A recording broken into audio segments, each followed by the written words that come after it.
All right, in this example, Barney's Barbecue purchased a food truck for $80,000, and the truck depreciates at $7,500 per year. And we want to complete the table here showing the value of the truck after 2 years. And then we want to graph the results.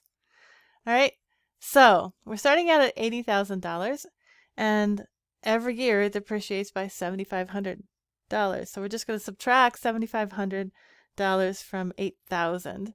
And so after 1 year, the truck is now worth $72,500. Okay, just subtracting. And then to get the value the next year, I'm just going to subtract another $7,500. So now the value will be down to $65,000. And then I'm going to subtract another $7,500, which brings the value down to $57,500. And so on. I'm just going to keep subtracting $7,500 each year. All right, so now we're down to $50,000, and then $42,000. Well, $42,500. And then finally $35,000 after 6 years. Okay, so now we want to graph the results. And I'm going to graph the value over time. All right, so I'm going to call this horizontal axis. I'm going to draw a horizontal axis here. And this is going to represent the time, t, in years.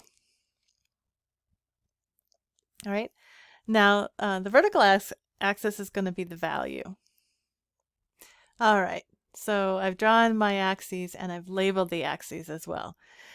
Because whenever you are graphing something, first of all, it's good to have the axes labeled so that you know what we're graphing, but also you need some sort of sense of scale. All right, so if you don't label your axes, then it's not a very good graph. So label your axes. All right, so let's graph the information that we're given here. All right, so we can just treat these as coordinate pairs, right? This point when t is 0 and the value is $80,000, that's essentially like my x and y coordinate, except that here our x coordinate is t and our y coordinate is value. Okay, so I'm just going to graph that point. So 0, 80,000 is going to be right there. And then let's see, after the first year, we're at 72,000. So it's about a quarter of the way, so about there, right? And then year 2, we're at 65, so we're right there. And then 57,500, so that's about 3/4 of the way here. Year 4, we're 50,000. Okay, that looks good. And year 5, we're at 42,500. It's about a quarter of the way between 40 and 50,000. And at year 6, we're at $35,000. Okay, so there we go. And you can see, looks pretty linear. We can then extrapolate if we want to and find out what the value is at other years. One thing I just realized I didn't point out was this little break in the axis here, just because there's such a big gap between 0 and 30,000. Sometimes you can do that. You can break the axis like that. So I'm not showing 20,000 or 10,000 on here. I'd have to make the axis a little taller, but I just put a little break in there because I didn't really need anything lower than 30,000.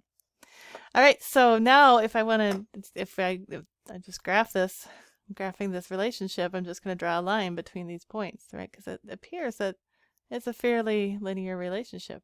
And if I wanted to extend it, I could do that. I could estimate what the value would be after 7 years. Although I could really, given the depreciation rate, I could easily figure that out as well. All right, so let's talk about lines. We're going to be graphing lines, straight lines in this section. And one of the important features of a line is its slope, okay? And slope is just the difference in y over the difference in x. Okay, so oftentimes, m is used to represent slope. The letter m is used to represent slope, and it's the change in y over the change in x. Okay, I don't know if you're familiar with that delta symbol, but oftentimes this Greek letter delta is used to represent the change in a quantity, the change in something. Okay, but I could also write this as if we have 2 points, like it says here, x1, y1, and x2, y2, then I can also just show the change in the quantity by taking the difference of the 2 values. So y2 minus y1 over x2 minus x1. Okay, so that's the slope of a line, is just the change in y over the change in x. So let's take a look at this line we have in example 1. What's the slope of this line? Well, we can just take any 2 points. If it's truly a line, I can just take any 2 points and calculate the change in x, or the change in y over the change in x. Okay, so I could choose any 2 points. Let's say I choose the points. So I could choose the points. Actually, I'm gonna change back to green. I could choose the points 0, 80,000. And maybe I choose the final value, 6, 35,000. Okay, and so the slope is just going to be the change in y over the change in x, right? So now it doesn't really matter which you call x1, y1, and which you call x2, y2, as long as you're consistent. So if I call this x, not x, that's y, right? If I call this y 2, then I have to make sure I call this x 2. All right, and then if this is y 2, then this is x 2. Okay, but I could do it in the opposite order, and I get the same thing. So I get 35,000 minus 80,000.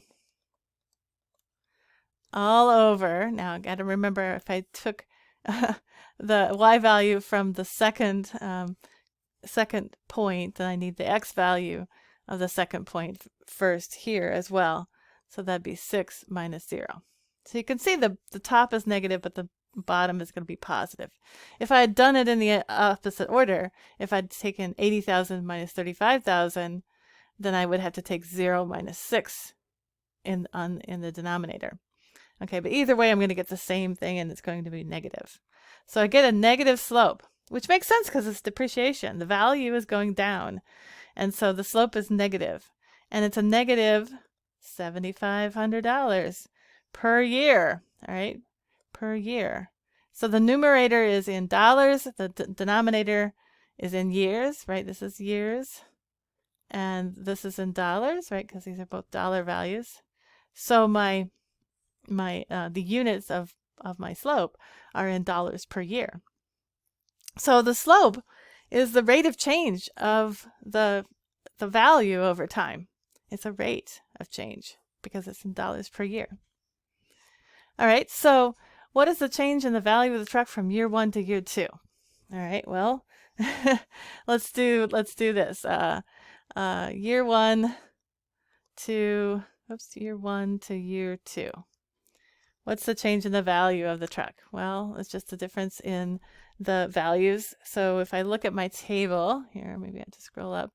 So year 2, we were at 65,000, and in year 3, we're at 57,500. So I'm going to take 57,500 and subtract 65,000. And what's the change in the value of my truck, or my food truck? It's a negative $7,500. Okay, it's equal to the slope, right? So because the slope is telling you how much it's changing per year, it is the rate of change. Then it's the same if I look at year 4 to year 5. if I look at the change in the value over any 1 year, okay, so year 4 was 50,000, looks like $50,000 minus let's see, actually I got to go do the other. I've got to find the change in the value from year 4 to year 5, so I got to do it in the opposite order, don't I? So I need to take 42,500 minus 50,000. Okay, so I can see that again the change is in the negative direction because the value is going down, and it's a negative $7,500. Okay, so the change in the value of the truck for any 1 year period is a negative $7,500, which is the slope, because it's the change in the value over any 1 year period. It's the change in the value per year. The slope is the rate of change of the value. Okay. What is the change in the value of the truck from year 1 to year 3? Okay, so now we got 2 years. We got 2 years of depreciation. So if we want to look at year 1 to 3, right? We can just, the change in the value is going to be 57,500 minus 72,500. Okay, and we get that we find that it went down. Let's see, make that a dollar sign. It went down by, the value went down by $15,000, right? So makes sense. 2 years, you get 2 years worth of depreciation, right? From year, let's see, from year 4 to 6 to year 6, right? The value went from, well, it's 35,000 in year 6, and it started at 50,000 in year 4. So again, doesn't matter what 2 year period we're looking at, it's still going to be the same over a 2 year period as well. So $15,000. Okay, so over any 2 year period, you have a change in value of $15,000. Okay. And the slope is negative because it's, it's indicating that the value is decreasing. All right, so that's all I have for this for this video, and I'll meet you in the next one.